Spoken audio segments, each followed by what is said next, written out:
మీద పొదలకూరు పోలీస్ స్టేషన్లో నమోదై హైకోర్టులో బెయిల్ మంజూరు చేసినటువంటి కేసుకు సంబంధించి ప్రతి ఆదివారం 10 గంటల నుంచి 5 గంటల లోపల విచారణ అధికారి ముందు హాజరు కావాలని చెప్పి కోర్టు షరతు విధించడం జరిగింది.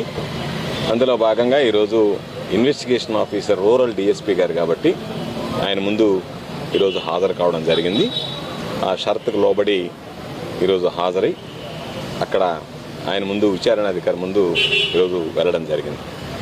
ఇంతకు మించి ఆ కేసులో మాట్లాడడానికి హైకోర్టు ప్రింట్ మీడియా ముందు కానీ ఎలక్ట్రానిక్ మీడియా ముందు కానీ ఆ ఇన్స్టెంట్ కేసుల గురించి మెరిట్స్ అండ్ డిమెరిట్స్ డిస్కస్ చేయకూడదు అన్న నేపథ్యంలో దాని గురించి ఆ కేసు గురించి మాత్రం వ్యాఖ్యానించదలుచుకోలేదు. ఎందుకంటే న్యాయస్థానం ఇచ్చినటువంటి తీర్పును గౌరవించాలి కాబట్టి తప్పనిసరిగా రాబోయేటువంటి రోజుల్లో ఈ కేసు యొక్క పూర్వాపరాలు అనేటువంటి నాకన్నా కూడా మీకే ఎక్కువ తెలిసేటువంటి అవకాశం ఉంటుంది. కాబట్టి మీ ద్వారా నేను తెలుసుకోవాల్సినటువంటి పరిస్థితి ఏర్పడుతుంది. ఎందుకంటే ఏమి జరిగిందనేటువంటి దానికన్నా ఏమి జరుగుతుందనేటువంటిది ఎక్కువగా మీరు ఊహించి ఏదో చెప్తున్నారు కాబట్టి రేపు జరగబోయేది కూడా మీరే ఊహించి చెప్తారని నేను భావిస్తున్నా.